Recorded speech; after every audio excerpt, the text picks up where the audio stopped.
Friends, welcome to Shanthi channel. இன்றைக்கி நம்ம சேனலில் அரிசி முறுக்கு எப்படி செய்யலாம்னு நம்ம இன்றைக்கி பார்க்க போகிறோம். பாருங்கள் எவ்வளோ கிரிப்ஸியாக, சாப்பிட்றதுக்கு ரொம்ப டேஸ்ட்டாக நல்லா மொறு மொறுன்னு இருக்குது. இந்த அரிசி முறுக்கு எப்படி செய்யலாம்னு நம்ம இன்றைக்கி பார்க்க போகிறோம். அரிசி முறுக்குக்கு மாவு ரெடி பண்ணுறதுலேருந்து முறுக்கு எப்படி செய்ய போகிறோங்கிறத நான் இந்த வீடியோவில் சொல்லியிருக்கேன். நீங்கள் வீடியோவை முழுசாக பாருங்கள். வாங்க நம்ம இந்த முறுக்கு எப்படி செய்யலாம்னு நம்ம இன்றைக்கி பார்க்கலாம். நீங்கள் நம்ம வீடியோ ஃபஸ்ட் டைம் பார்க்குறீங்கன்னா முதல்ல சப்ஸ்கிரைப் பண்ணி சப்போர்ட் பண்ணுங்கள் ஃப்ரெண்ட்ஸ். வாங்க இந்த அரிசி முறுக்கு எப்படி செய்யலான்னு பார்க்கலாம். முறுக்குக்கு மாவு ரெடி பண்ணுறதுக்கு நான் இன்றைக்கி பச்சரிசியை நல்லா அலசி காய வச்சுருக்கேன். இந்த நாளைக்கு ஒரு படி எடுக்க போகிறேன், 4 இது எடுக்க போகிறேன். இது 1/4 படி.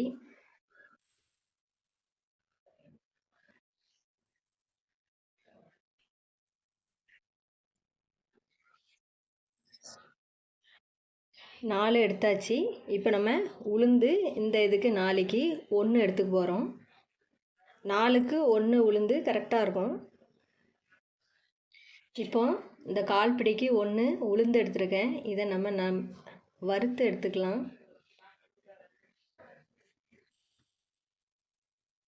இது பாதி பாதியாக வறுத்துக்கலாம். இதை லைட்டாக வறுத்து எடுத்துக்கலாம்.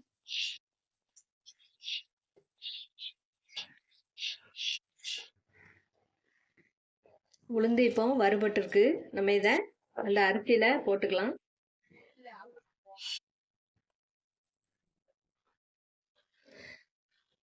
அடுத்த பேஜையும் வறுத்துக்கலாம். இதுவும் வறுபட்டுட்டு இதையும் நம்ம அந்த பாத்திரத்தில் மாற்றிடலாம்.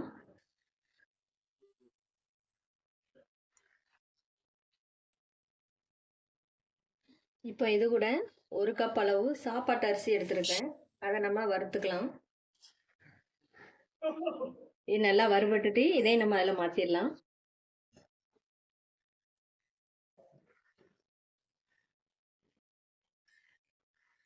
இது கூட ஒரு 100 பொரிகடலை இதில் ஆட் பண்ணிக்கலாம்.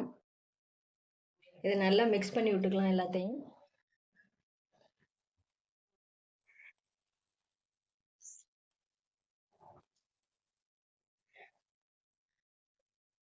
சூடு ஆறுனதுக்கப்புறம் இன்றைக்கி மிஷினில் தான் கொடுத்து திரிக்க போகிறேன். நிறையா இருக்கிறதுனால வீட்டில் திரிக்க முடியல, அதனால் மிஷினில் கொடுத்து திரித்து எடுத்துக்க போகிறேன்.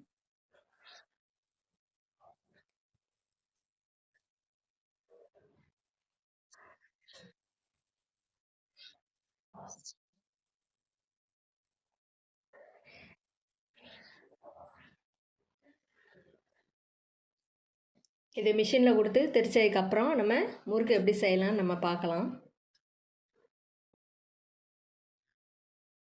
இப்போ மிஷினில் மாவு திரிச்சாச்சு. இப்போ இதில் இருந்து கொஞ்சம் மாவு எடுத்து நம்ம இப்போ முறுக்கு செய்ய போகிறோம்.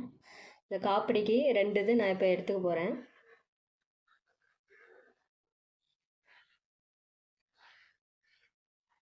மாவை ஒரு பாத்திரத்தில் நம்ம மாற்றிடலாம். மாவு நான் நல்லா அரைச்சி தான் வச்சுருக்கேன், நீங்கள் அரைச்சிக்கோங்க. இப்போ நான் ஒரு பாத்திரம் எடுத்துருக்கேன். இதில் நம்ம தண்ணி ஊற்றி உப்பு கரைச்சி எடுத்துக்கலாம். இதுக்கு 2 இது எடுத்துருக்குறேன். இதில் நம்ம கல் உப்பு போட்டு நல்லா கரைச்சிக்கலாம். இந்த மாவுக்கு தேவையான உப்பு நம்ம இதில் சேர்த்துக்கலாம்.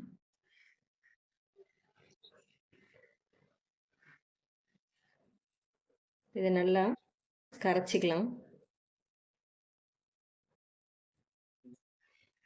இப்போ இந்த மாவில் கொஞ்சம் கருப்பு எள் நம்ம சேர்த்துக்கலாம். நான் ஒரு சின்ன ஸ்பூனுக்கு 4 ஸ்பூன் சேர்த்துருக்குறேன். ரொம்ப சின்ன ஸ்பூன் தான். இது கூட ஒரு 2 ஸ்பூன் சீரகம் சேர்த்துக்கலாம். இது கூட கொஞ்சம் பெருங்காயத்தூள். இது கூட நான் ஒரு 2 ஸ்பூன் ஓமம் எடுத்துருக்கேன். இதை நல்லா கசக்கி அதில் நம்ம சேர்த்துக்கலாம். இதில் ஒரு ஸ்பூன் பட்டர் சேர்த்துக்கலாம். இதை நல்லா மாவெல்லாம் நல்லா மிக்ஸ் பண்ணி விட்டுக்கிடுவோம்.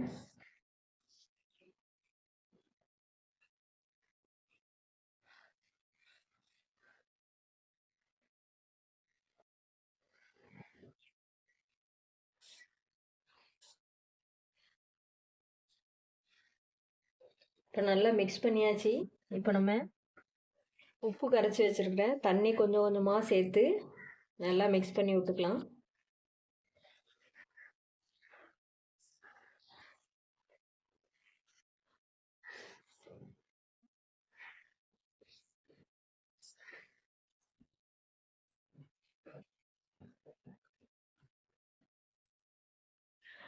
கொஞ்சம் கொஞ்சமாக தெளித்து தெளித்து விட்டு நல்லா பசைஞ்சிக்கலாம்.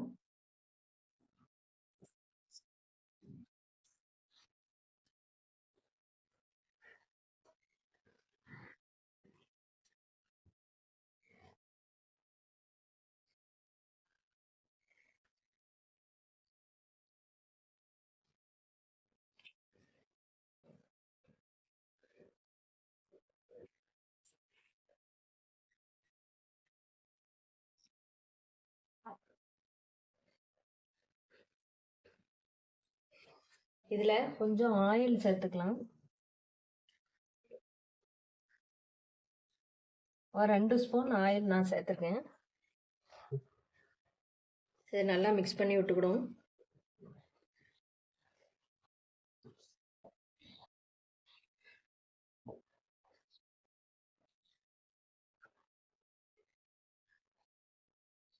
முறுக்குக்கு நல்லா மாவு பிசைகிறதுல தான் முறுக்கு வந்து நல்லா சாஃப்டாகவும் இருக்கும்.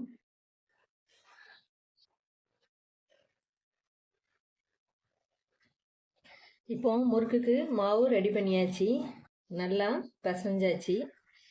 இந்த மாதிரி எடுத்து குழல்ல வைக்கிறதுக்கு இந்த மாதிரி இருந்தால் தான் கரெக்டாக இருக்கும்.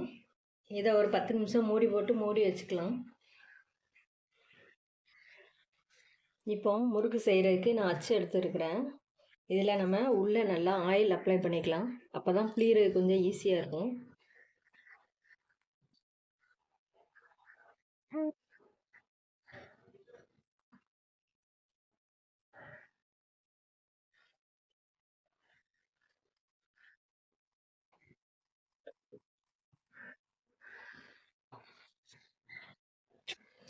இப்போ நம்ம இந்த மாவை இந்த குழல்ல வச்சுக்கலாம்.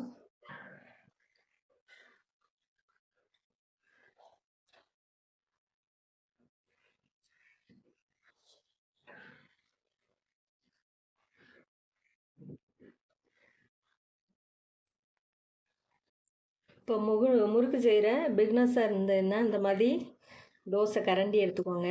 இதில் நம்ம இந்த முறுக்கை எப்படி சுற்றி ரவுண்டாக இந்த மாதிரி சுற்றிட்டு நம்ம ஆயிலில் போட்டுக்கலாம். இது ரொம்ப ஈஸியாக இருக்கும். ஸ்ட்ரெயிட்டாகவும் நம்ம போட்டுக்கலாம். இப்போ ஆயில் ஊற்றியிருக்கேன். ஆயில் நல்லா சூடாகட்டும். இப்போ ஆயில் சூடாயிடுச்சு. இப்போ நம்ம இந்த சுற்றி வச்சுருக்கிறத நம்ம இதில் ஆயிலில் போட்டுக்கலாம். இப்போ நம்ம ஸ்ட்ரெயிட்டாகவும் நம்ம சுற்றிக்கலாம்.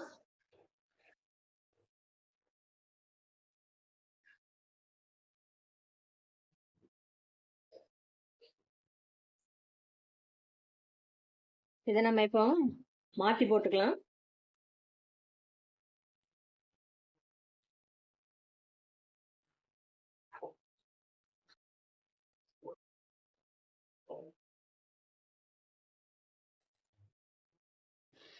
இது நல்லா வெந்துருச்சு. இதை நம்ம இப்போ எடுத்துடலாம்.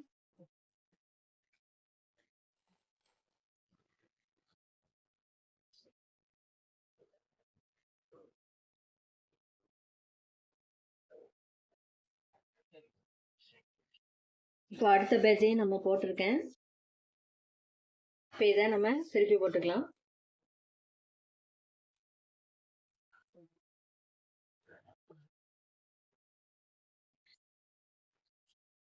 இப்போ முறுக்கு நல்லா வெந்துடுச்சு. இப்போ நம்ம இதை எடுத்துடலாம்.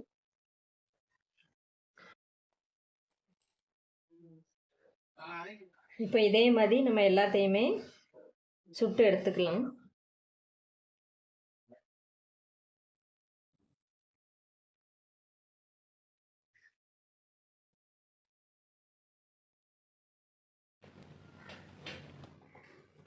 இப்போ எல்லா முறுக்கையும் நம்ம சுட்டு எடுத்தாச்சு.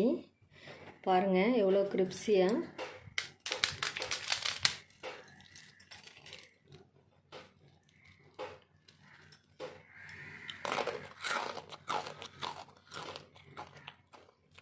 சாப்பிட்றதுக்கு நல்லா கிரிப்ஸியாக இருக்குது, நல்லா டேஸ்ட்டாகவும் இருக்குது. இந்த மாதிரி நம்ம வீட்டிலையே ரெடி பண்ணி மாவு வச்சுருந்தோன்னா குழந்தைங்க எப்போ ஸ்நாக்ஸ் கேட்டாலும் இந்த மாதிரி முறுக்கு செஞ்சு கொடுத்துக்கலாம். கடையில் நம்ம வாங்கிட்டு இருக்க வேண்டாம். நான் சொன்ன இந்த அளவுகளோட நீங்களும் செஞ்சீங்கன்னா முறுக்கு சூப்பராக வரும். இந்த ரெசிபி உங்களுக்கு பிடிச்சிருந்துச்சின்னா லைக் பண்ணுங்கள், கமெண்ட் பண்ணுங்கள், வீடியோவை ஷேர் பண்ணுங்கள். நம்ம சேனலில் நிறைய ரெசிபி இருக்குது. நீங்கள் அதை பார்க்கணுன்னா சாந்தி சேனலை சப்ஸ்கிரைப் பண்ணிடுங்க. சைடில் உள்ள பெல் பட்டன் கிளிக் பண்ணி வைங்க. அப்போ தான் நான் போடுற ஒவ்வொரு வீடியோவும் உங்களுக்கு உடனுக்குடன் வரும். தேங்க்ஸ் ஃபார் வாட்சிங் ஃப்ரெண்ட்ஸ்.